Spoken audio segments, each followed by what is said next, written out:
আসসালামু আলাইকুম ওয়া রাহমাতুল্লাহি ওয়া বারাকাতুহু। কেমন আছেন বন্ধুরা? আশা করি সকলেই ভালো আছেন, ভালো থাকেন এই কামনাই করি। কিছু কথা বলবো, কথাগুলি ভালো লাগলে লাইক কমেন্ট শেয়ার করবেন, অন্যকে শোনার সুযোগ করে দিবেন, ধৈর্য সহকারে শুনবেন।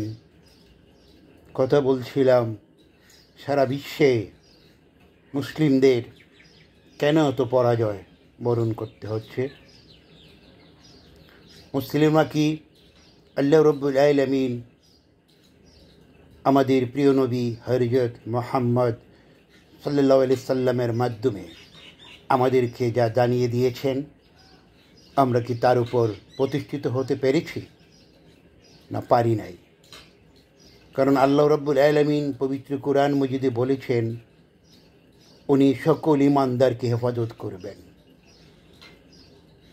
প্রশ্ন থেকে যায়, তাহলে মুসলিমদের উপরে নির্যাতন হচ্ছে, অন্য মুসলিমরা চুপচাপ বসে আছে, তাহলে কি তারা সত্যিকারে ঈমান আনতে পারে নাই? আসুন আমরা এবার আমাদের প্রিয় নবী হযরত মুহাম্মদ সাল্লাল্লাহু আলাইহি সাল্লামের কিছু কথা শুনি, উনি আমাদেরকে কি বলেছেন। উনি প্রথমে আমাদেরকে বলেছেন, তোমরা কখনো মিথ্যা বলবে না।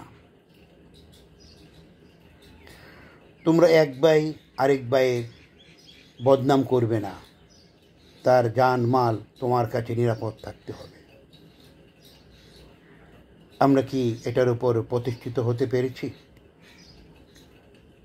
নিজের বিবেককে প্রশ্ন করলে আমার হাত, মুখ, চোখ থেকে পা থেকে আরেকটা মুসলিম কত পার্সেন্ট নিরাপদ? নবী করিম সাল্লাল্লাহু আলাইহি সাল্লামের কাছে এক সাহাবী এসে কিছু সাহায্য চাইলেন, বললেন আমাকে কিছু দেন, আমার জন্য আল্লাহর কাছে দোয়া করেন, আমি বড় অভাবগ্রস্ত। নবীজি বললেন, তোমার ঘরে কি কিছু নেই? উত্তরে বলল, আছে। কি আছে? কয়েকখানা বাটি আছে আর একটা কম্বল আছে। উনি বললেন, নিয়ে এসো এগুলি। আনার পরে নবীজি এগুলি বিক্রি করে দিয়ে তাকে একটি কুড়াল কিনে দিলেন। বললেন, এই কুড়াল দিয়ে তুমি পাহাড়ে জঙ্গলে যাবে এবং সেখান থেকে লাকড়ি সংগ্রহ করে এনে বিক্রি করবে, আল্লাহ তোমার ভাগ্য পরিবর্তন করে দেবেন। তাহলে দেখা যাচ্ছে নবী করিম সাল্লাল্লাহু আলাইহি সাল্লাম দোয়ার উপর নির্ভর করে থাকতে বলেন নেই, তিনি বলেছেন তুমি কর্ম করতে হবে। এখন আমরা দেখি অনেক পীর সাহেবেরা বলেন এই দোয়াটা পড়লে তোমার এই উপকার হবে, সেই দোয়াটা পড়লে তোমার এই উপকার হবে। দোয়া শিক্ষা দেন, বিনিময়ে কিছু হাদিয়া গ্রহণ করেন। অথচ পীর সাহেব নিজেই মুরিদের উপর ভরসা, কিন্তু মুরিদটাকে কর্মহীন করে তাকে অচল করে দেওয়া হচ্ছে। অথচ নবী করিম সাল্লাল্লাহু আলাইহি সাল্লাম নিজে যেখানে কর্মের উপরে জোর দিয়েছেন, সেটা আমরা করছি না। যুদ্ধের ময়দানে নবীজি ওনার সাহাবীদেরকে নিয়ে প্রাণপণ যুদ্ধ করে যুদ্ধ জয় লাভ করেছেন। উনি আল্লাহর কাছে দোয়া করলে ওনার তো অবশ্যই আল্লাহ কবুল করবেন, কিন্তু উনি দোয়া করেন নাই। কিন্তু আপনারা দোয়া করেন, দোয়া করতেছেন, আপনাদের গায়ের শক্তি ব্যবহার করতে রাজি না, এই জন্যই আপনাদের জয় আসবে না। নবী করিম সাল্লাল্লাহু আলাইহি ওয়াসাল্লাম নিজে যেখানে উহুদ প্রান্তরে ওনার পবিত্র রক্ত মোবারক ঝরিয়েছেন, তারপরে সেখানে বিজয় এসেছে। আপনারা কি করে দোয়ার মাধ্যমে যুদ্ধ জয় করতে চান আর গায়েবী সাহায্য কামনা করেন? বলে বেড়ান এই দোয়াটা পড়লে আপনার রিজিকের অভাব হবে না। সাহাবীরা কি শুধু দোয়া পড়ে ঘরে বসে থাকতেন, না কর্ম করতেন? কর্ম না করলে তো আপনার আহার জুটবে না। কর্ম করার পরে আপনাকে দোয়া করতে হবে, অথবা কর্ম করার উদ্দেশ্যে যাচ্ছেন, দোয়া করবেন আল্লাহ আপনি আমার রিজিক বৃদ্ধি করে দেন। সেটা কর্মের মাধ্যমে আপনাকে ফুটিয়ে তুলতে হবে, দোয়া করলে শুধু চলবে না।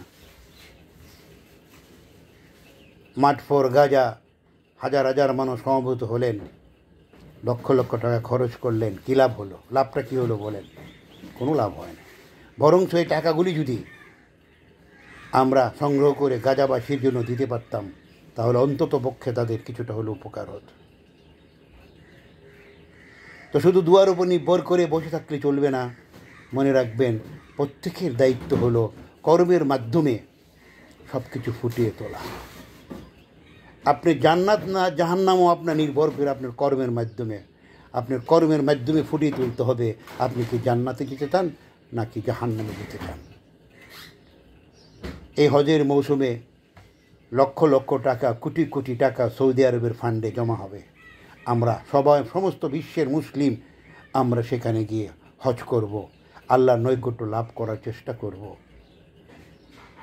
কিন্তু আমি যদি সুদখোর হয়ে থাকি, আমি কি আল্লাহর নৈকট্য পাবো? আমি ঘুষখোর হয়ে থাকলে আল্লাহর নৈকট্য পাবো? আমি অপরের মাল হরণ করেছি, আমি কি নৈকট্য পাবো? আমি রাষ্ট্রীয় আইন মানি না, আমি কি নৈকট্য পাবো? আমি রাষ্ট্রের মাল খেয়ানত করেছি, আমি কি নৈকট্য পাবো? আমাকে আল্লাহ মাফ করবেন। ঘুষখোর, সুদখোর, মদখোর, হ্যাঁ, যারা মানুষের উপর অত্যাচার করেন, তারা যাচ্ছেন হজ করার জন্য, আপনার টাকাটাই বৃথা, কোনো লাভ হবে না। আগে সংশোধন হন, যা আপনার উপর ফরজ করা হয়েছে দেশে থাকা অবস্থায় তা পূর্ণাঙ্গরূপে পালন করুন, মানুষের হক আদায় করুন, তারপরে হজ করুন। ধন্যবাদ সবাইকে।